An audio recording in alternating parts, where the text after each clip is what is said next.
Ketika salakan anjing memanjang di tengah malam, Kasman masih lagi menulis lagi di mejanya. Sekali-sekala dia terkuap-kuap juga menahan rasa mengantuk, tetapi dia mahu siapkan sahaja kerjanya. Dia ditukarkan ke Sabah beberapa bulan sebelumnya dan berkhidmat di Labuan. Ketika ini, masih banyak lagi masalah kerana masyarakat di Sabah belum dapat menerima kenyataan yang sebenarnya tentang negara baru Malaysia. Mereka menganggap orang dari Semenanjung sama juga seperti bangsa Inggeris yang pernah menjajah negeri mereka. Tetapi Kasman tidak peduli dengan kedudukan demikian. Dia mempunyai rakan-rakan baik serta ramah mesra di Labuan. Pernah juga dia menulis surat kepada saya mengenai keseronokannya berkhidmat di Sabah. Dari gambaran yang diberikannya, teringin juga saya mahu ke Sabah. Namun, sehingga saat ini, saya masih belum menjejakkan kaki lagi ke sana. Kasman memberitahu bukanlah semua orang yang di Sabah bersikap membenci orang Semenanjung. Sekiranya kita baik dan ramah mesra, mereka juga akan melayani kita dengan baik dan ramah mesra. Kasman berkhidmat di Sabah selama 3 tahun. Apabila dia balik semula ke Semenanjung, persahabatannya dengan saya bertambah rapat. Pada mulanya, saya tidak tahu mengapa begitu rapatnya hubungannya dengan saya, tetapi kemudiannya, isterinya iaitu Habibah menceritakan kepada saya mengenai pengalamannya di Labuan. Itulah pada malam berkenaan tatkala Kasman menulis di meja, salakan anjing galak di luar. Memang sikapnya tidak mahu mengambil tahu apa-apa yang terjadi di luar. Tidak lama selepas salakan anjing itu terdengar pula bunyi gelas jatuh di bahagian dapur. Terkejut jugalah Kasman kerana Habibah sudah pun nyenyak tidur. Masakan pula Habibah mengigau sambil berjalan ke dapur. Bagaimanapun Kasman meneruskan juga kerjanya menulis dan menyemak fail-fail yang dibawa balik dari pejabat. Menjadi kebiasaan Kasman akan membawa semua kerja-kerja di pejabat ke rumah supaya semuanya cepat selesai. Sikap pegawai muda ini memang dikagumi oleh pihak atasannya. Sebab itulah dia sengaja dihantar ke Sabah memandangkan khidmatnya yang cemerlang sebelum ini. Bunyi gelas jatuh itu bersambut-sambut pula dengan daun tingkap yang ditiup angin. Salakan anjing juga kian memanjang di tengah malam yang sunyi. Teringat juga dia kemungkinan isterinya terlupa menutup tingkap di dapur. Lupa sangat. Sampai tingkap pun tak tutup. Rungut Kasman lalu bangun berjalan ke dapur untuk menutup tingkap. Sebalik saja dia sampai di dapur, berdebar juga hatinya melihat tingkap yang terbuka tertutup dengan sendirinya. Ensel tingkap juga ditutupkan seperti ditolak oleh tangan manusia. Lama juga Kasman tertegak di pintu masuk ke dapur kerana seolah-olah apa yang dilihatnya berlaku di dalam mimpi sahaja. Cepat-cepat dia mengucapkan 2 kalimah syahadah. Bunyi salakan anjing masih juga menggonggong di luar, namun bunyi gelas jatuh berhempas tidak kedengaran lagi. Sebenarnya, semasa diperiksa tadi, tidak kelihatan satu pun gelas yang jatuh terhempas.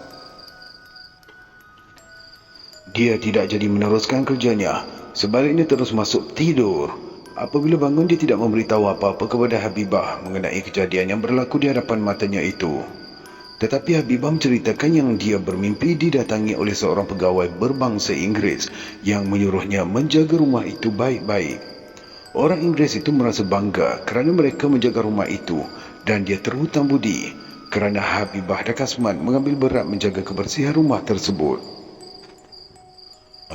Mimpi itu karut, ujar Kasman sambil menyembunyikan peristiwa yang dialaminya pada sebelah malamnya. Memang, mimpi bukannya betul. Habibah macam menyindir. Tapi saya sajalah nak cerita pada abang. Lagipun, apalah nak takut pada mimpi? Katanya dengan maksud bukanlah dia mempercayai sangat mimpinya itu.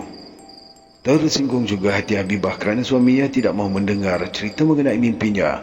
Sepatutnya suaminya mestilah mendengarkan terlebih dahulu dan mesti mengambil berat apa yang berlaku terhadap dirinya.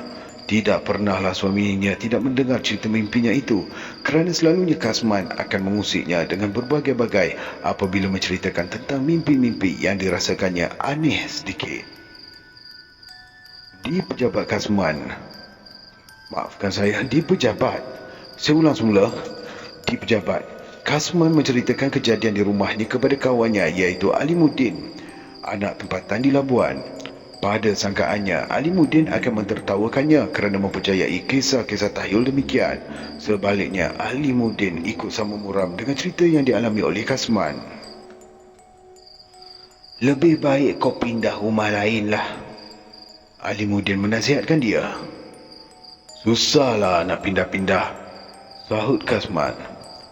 Sedapat-dapatnya dia tidak mahu berpindah dari rumah tersebut. Bukan sahaja selesa, tetapi mencari rumah lain belum tentu sebaik rumah itu. Kau orang baru, aku ingat tak guna pun kalau kau tunggu dekat rumah tu, ujar Alimuddin, tetapi sengaja tidak memberitahu kawannya itu mengenai rumah berkenaan. Aku fikir lebih baik kau pindah je lah, katanya lagi menasihatkan. Kasman terdiam. Dia dapat mengagak tentu ada rahsia di sebalik kata-kata Alimuddin itu. Bagaimanapun Kasman tidak pernah gentar dengan perkara-perkara tahyul demikian. Sekalipun dia sudah melihat dengan mata kepalanya sendiri kejadian semalam, tetapi dia masih lagi yakin apa yang dilihatnya itu adalah disebabkan dia terlalu mengantuk. Sudah lama sebenarnya aku tak dengar cerita ni, keluh Alimuddin bila mengenangkan cerita Kasman. Dahinya berkerut seolah-olah memikirkan sesuatu. Cerita apa? Tanya Kasman keheranan. Alimuddin anak tempatan di Labuan, tentulah dia mengetahui keadaan sebenarnya mengenai rumah tersebut. Tentulah Alimuddin sengaja mahu merahsiakan sesuatu kerana bimbang dia akan ketakutan. Cakaplah apa yang kau tahu mengenai rumah tu, ujar Kasman mendesak kawannya. Sudah lama penjaga rumah tu tidak mengganggu, jelas Alimuddin perlahan. Dia memberitahu Kasman, sebelum itu siapa pun tidak berani tinggal di rumah berkenaan. Tetapi setelah keluarga seorang pegawai Inggeris tinggal di situ, dia tidak pernah diganggu oleh lembaga yang menakutkan. Pegawai itu sudah pun balik ke England. Jadi, selepas itu, orang-orang yang menghuni rumah berkenaan tidak lagi mengalami kejadian-kejadian yang menakutkan. Sebelum pegawai Inggeris itu mendiami rumah berkenaan, ada satu keluarga Cina yang menjadi pengawal pegawai tinggal di situ. Pada malamnya dia terdengar bunyi orang yang berjalan, tetapi mereka tidak menghiraukannya. Besok paginya, dia mendapati katil tempat tidurnya sudah pun dialih sampai ke tengah halaman rumah. Pengawal Cina itu tidak berani lagi tinggal di situ. Dia terus berpindah menyewa di rumah lain. Dia tidak mahu lagi tinggal di rumah kerajaan lagi, disebabkan kerana peristiwa tersebut. Satu lagi keluarga pegawai kulit putih yang mendiami selepas pegawai Cina itu tidak percaya dengan kejadian berkenaan. Dia pun mengambil keputusan untuk tinggal di rumah berkenaan. Dia telah mengalami peristiwa yang sama. Walaupun katilnya sudah dialihkan ke tengah halaman, tetapi dia masih lagi mahu mencari punca kejadian tersebut. Setiap malam, dia berjaga untuk menyaksikan sendiri siapa yang punya angkara. Dia juga telah memerintahkan orang gajinya sama-sama berkawal. Pegawai Inggeris itu sentiasa memegang pistol semasa berkawal, tetapi apabila tiba jam 12 malam, dia merasakan pistolnya dirampas orang, sementara orang yang merampasnya tidak kelihatan. Kemudian muncul pistol itu dihalakkan ke dadanya. Ketika ini dia menjerit meminta tolong. Arun orang gajinya segera bekerja di atas dan didapatinya Tuan Bell tersandar di dinding dalam keadaan ketakutan. Mengapa, Tuan? Tanya Harun keheranan. Itu pistol. Siapa pegang itu pistol? Tuan Bell terketar-ketar. Tuanlah yang pegang, beritahu Harun kerana dilihatnya Tuan Bell menghalakkan pistolnya ke dadanya sendiri. Apa pasal Tuan mau tembak diri Tuan sendiri? Cepat-cepat dia meminta pistol itu dari Tuan Bell. Ketika ini isterinya Tuan Bell sudah pun meluru keluar dari bilik. Dia bersama Harun terpaksa merampas pistol dari tangan Tuan Bell. Sejak itulah Tuan Bell selalu meracau-racau mahu menembak dirinya. Terpaksalah Tuan Bell menyerahkan pistolnya kepada pihak polis bagi mengelakkan dari kejadian yang tidak diingini. Bagi mengatasinya, Harun telah memujuk Tuan Bell supaya memanggil seorang bomoh. Pada mulanya Puan Bel enggan juga memanggil bomoh, tetapi setelah pihak doktor mengatakan Tuan Bel mengidap penyakit demam panas ataupun sebagainya, terpaksalah dia menyetujui kemahuan Arun untuk memanggil bomoh. Bomoh itu adalah seorang bomoh Melayu Bajau yang dikenali oleh Arun. Setelah diubati oleh bomoh itu, barulah Tuan Bel sembuh dari sakitnya. Dia tidak lagi meracau-racau. Setelah dia pindah dari situ, seorang lagi pegawai Inggeris mendiami di rumah berkenaan.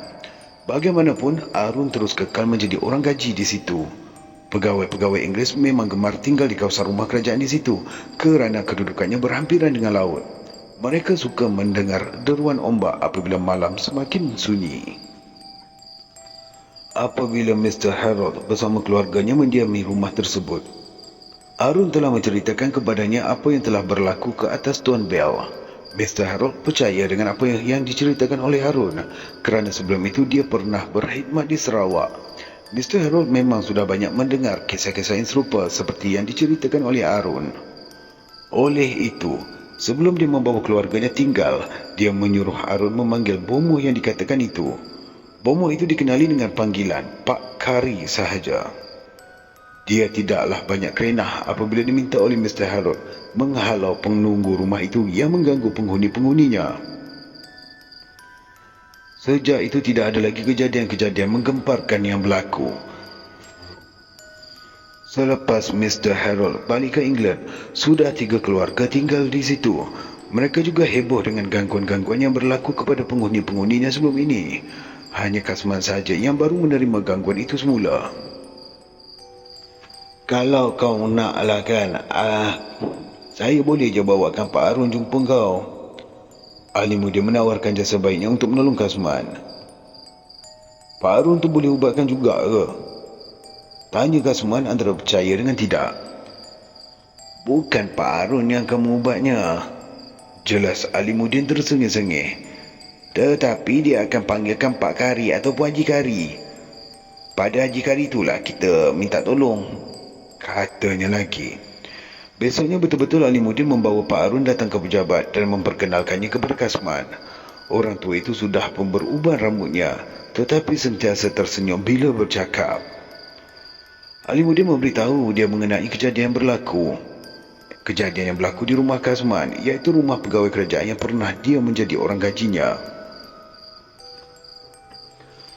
Pak Haji Kari itu dah meninggal dunia, beritahu Pak Arun perlahan. Tetapi kalau encik memerlukan saya, memerlukanlah bantuan, saya boleh panggilkan Haji Subi. Dia pun orang Melayu Bajau juga, insya-Allah, ujarnya. Sebenarnya apa yang ada dekat rumah tu Pak Arun? Kasman tidak puas hati kalau tidak mengetahui kejadian sebenarnya. Dia tidak mahu tergopoh-gopoh memanggil bomoh, kalaupun tidak tahu punca kejadian itu. Lama jugalah Pak Arun tersengih-sengih sebelum menyahut pertanyaan Kasman. Cerita lama dah ni, ujarnya macam mengingatkan sesuatu. Pak Arun pun hanya mendengar cerita dari mulut ke mulut juga mengenai kejadian sebenar di rumah itu. Di situlah tinggal seorang pegawai Inggeris yang mula-mula menghuninya sebaik sahaja rumah itu siap didirikan. Dia telah berkahwin dengan seorang wanita Filipina. Pegawai itu, Tuan Steven, menemui wanita Filipina dalam satu kelab malam di Singapura. Tuan Steven sangatlah baik hati dengan orang-orang gajinya dan terlalu sayang pada isterinya, iaitu Puan Steven, wanita yang berasal dari Filipina itu. Isteri Tuan Steven itu jenis yang sangat sombong pula. Kadang-kadang ada sahaja yang tidak memuaskan hatinya dengan pekerja-pekerja di rumah. Tetapi disebabkan tukang masak, tukang kebun dan pemandu semuanya mengasihi pada Tuan Steven, jadi mereka tidaklah berhasrat meninggalkan pekerjaan mereka walaupun disebabkan oleh wanita Filipina itu. Satu hari, Musid, si tukang kebun, berasa malu kerana dimarahi oleh Puan Steven ketika menghantarnya ke pasar. Wanita Filipina itu terlalu bongkak sehingga akan menghina keturunannya sebagai Melayu Bajau yang hanya layak menjadi pemandu saja. Musid terlalu sakit hati. Sebab itu dia mahu membalas dendam atas kekasaran isteri Tuan Steven. Dia tidak mempedulikan lagi mengenai kebaikan hati Tuan Steven selama ini. Kerana selama Tuan Steven tidak berkahwin pun, mereka semua sudah berkhidmat dengan pegawai Inggeris itu. Hanya setelah kedatangan wanita Filipina itu sahaja, suasana berubah. Wanita Filipina itu seolah-olah memandang mereka yang bekerja di situ sebagai haiwan yang tidak ada harga diri. Disebabkan terlalu marah inilah, Musid telah mencari bomoh yang pandai untuk melemahkan hati isteri Steven supaya jatuh asyik kepadanya. Bomoh yang dicari oleh Musid memang terkenal di kampungnya, kerana bomoh ini pernah bertindak semasa anaknya dinodai oleh seorang pegawai Inggeris yang berkhidmat di Sabah. Pegawai Inggeris yang sombong tidak mahu mengahwini anak bomoh berkenaan yang telah dinodainya, sehingga dia memberhentikan janda itu dari bekerja menjadi tukang masak di rumahnya. Dia hanya memberi wang sebagai ganti rugi sahaja. Bomoh ini telah menggunakan jampi mantra sehinggalah kemaluan orang Inggeris itu berpindah ke dahi. Terkejutlah orang Inggeris itu apabila mendapati kemaluannya tergantung di dahi. Dia merasa malu untuk menemui sesiapa sahaja kerana dalam keadaan yang dihadapinya. Setelah disiasat, dia mendapati bomoh itu telah melakukannya. Mahu tidak mahu terpaksalah orang Inggeris itu mengalah dan bersedia mengahwini anak bomoh yang berbangsa Kadazan itu.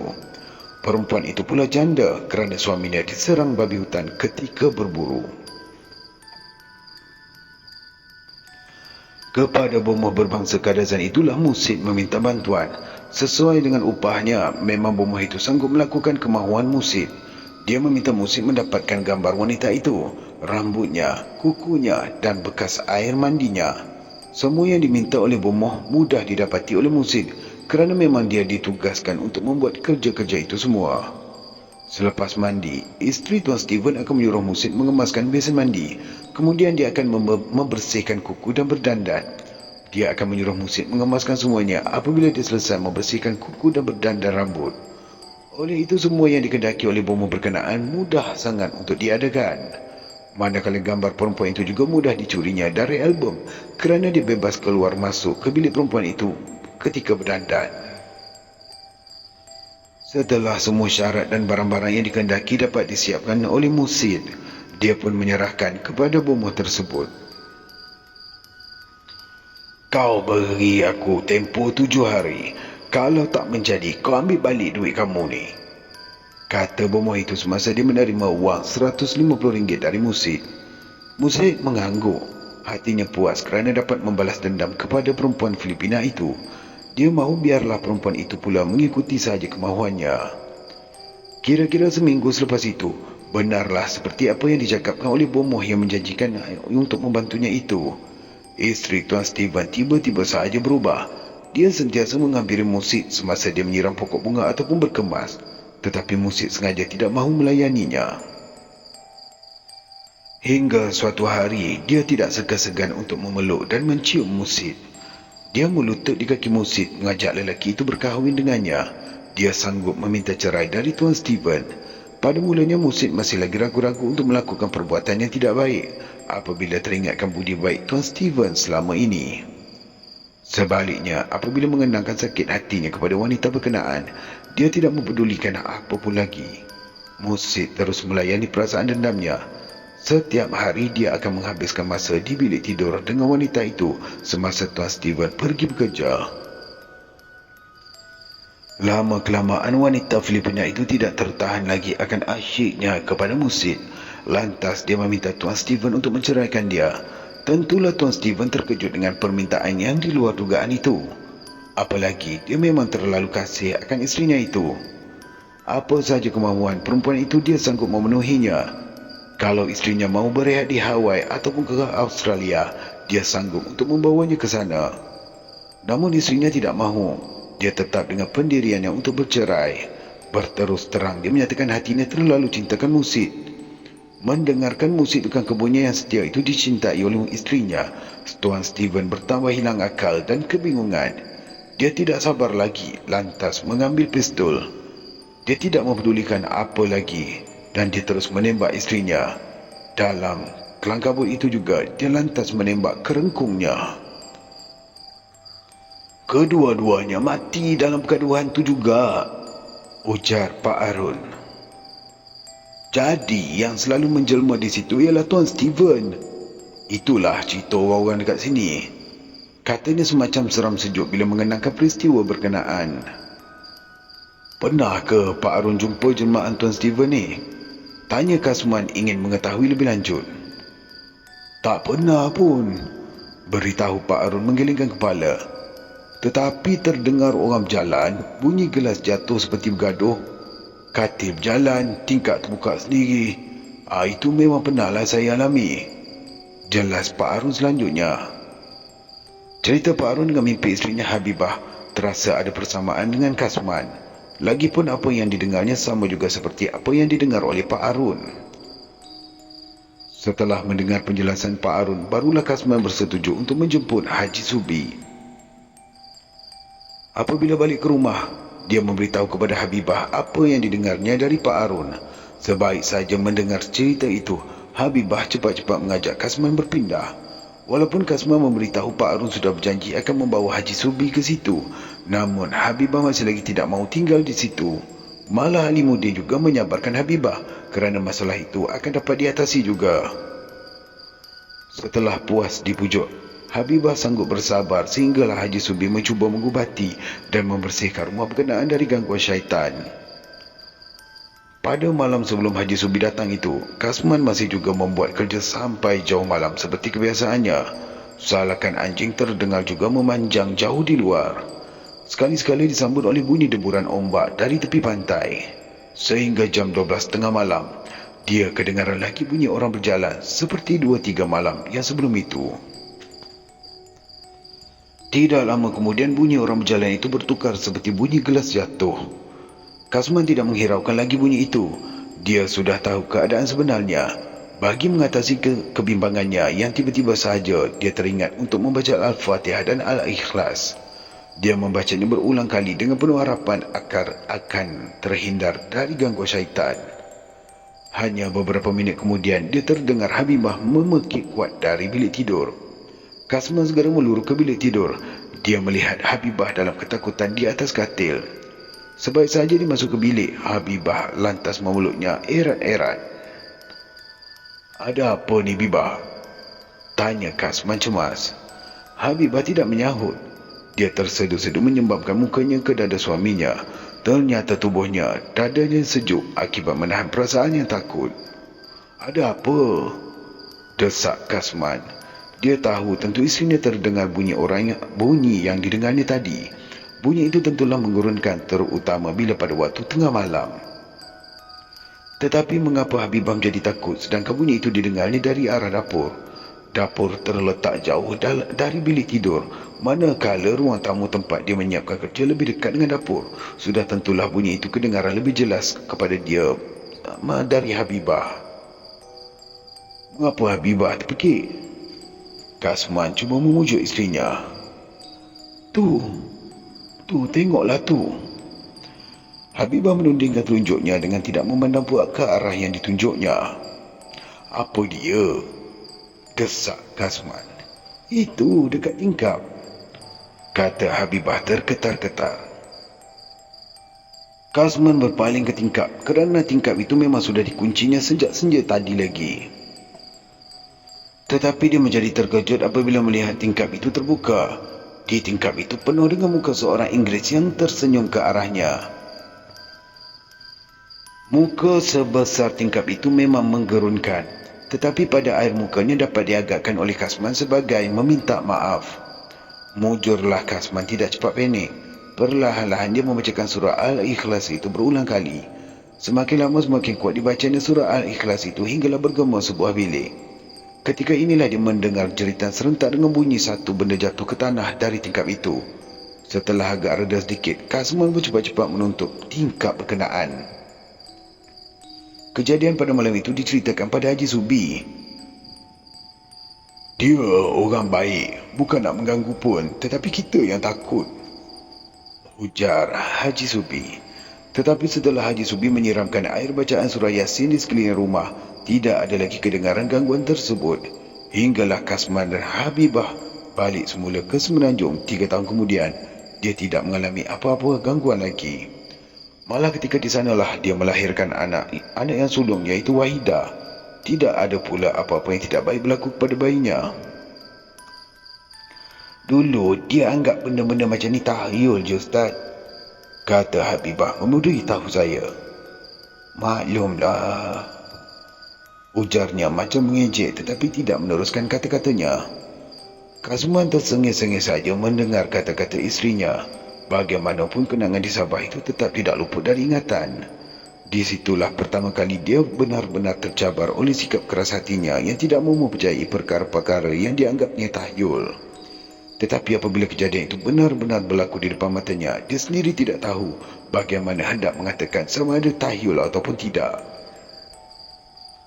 Beberapa tahun kebelakangan inilah hubungan mereka sekeluarga baik dengan saya. Baik dalam erti kata terlalu rapat kerana sebelumnya hanya kenal-kenal begitu saja. Itu pun kerana Habibah itu pernah bersekolah yang sama dengan isteri saya. Semasa di sekolah, mereka hanya berkawan begitu saja. Tidaklah begitu rapat. Apabila balik dari Sabah, Kasman bertugas mula di Kuala Lumpur. Anaknya Wahidah yang berumur 15 tahun entah mengapa kena bengkak pada leher. Hendak dikatakan beguk tidak pula. Hampir 3 tahun dia mengidap bengkak leher dan pihak hospital mengambil keputusan untuk membedahnya. Bagaimanapun pembedahan belum sempat dijalankan kerana pihak hospital mengatakan masanya belum sesuai lagi. Laporan X-ray juga tidak dapat membantu cara mana yang harus dilakukan. Kebetulan saya bertemu mereka di suatu majlis kahwin di kampung. Saya bertanya apa yang dihidapi oleh Wahidah. Habibah pun menceritakan mengenai penyakit yang sudah dihidapi oleh anaknya hampir 3 tahun itu. Penyakit ini datang dari Allah. Mohonlah kepada Allah untuk menyembuhannya, ujar saya mengingatkannya. Pada mulanya Kasman menyangka saya hanya bergurau. Tetapi Habibah cepat meminta saya menengokkan penyakit anaknya itu. Cubalah tengok-tengok kau Ustaz. Dah bawa ke hospital dah. Dah jumpa pun dah, bomoh pun dah. Tetapi macam itulah juga nampaknya, kata Habibah.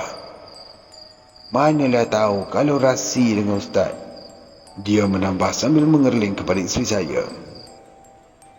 Iyalah penyakit ni bukan pasal kecil besar bomohnya. Penyakit ni ikut rasi, sahut isteri saya pula. Saya suruh Kasman sembahyang tahajud dalam masa seminggu. Kemudian hembuskan ke tapak tangan dan baca ke surah Al-Ikhlas, surah Al-Falaq dan surah An-Nas. Dan lantas disapukan ke bahagian leher yang bengkak itu. Cubalah buatkan 3 kali macam tu, saya mengingatkan dia. InsyaAllah. Kasman bersungguh-sungguh memberi jaminan akan mencuba melakukannya. Seminggu kemudian Kasman bersama keluarga datang ke rumah saya. Ketika itulah saya tak ada di rumah kerana mengikut seorang kawan ke Terengganu. Habibah menyuruh isteri saya mengamat-amati anaknya Wahidah. Isteri saya itu turut gembira kerana bengkak leher yang dihidapi oleh Wahidah selama hampir 3 tahun itu sudah pun sembuh. Kalau tidak minggu depan ni confirm kena operate ni, beritahu Kasman kegembiraan. Alhamdulillah, inilah kuasa Allah yang tak terfikirkan oleh manusia akan kudrat iradatnya, kata isteri saya tumpang gembira. Sejak itulah kami sering mengunjung ke rumah. Kadang-kadang kalau balik ke kampung di Perak, kami akan sama-sama membawakan buah tangan dari kampung untuk disampaikan. Tetapi saya memang suka mencari ramai kawan. Rasanya tidak akan rugi kalau mempunyai ramai kawan.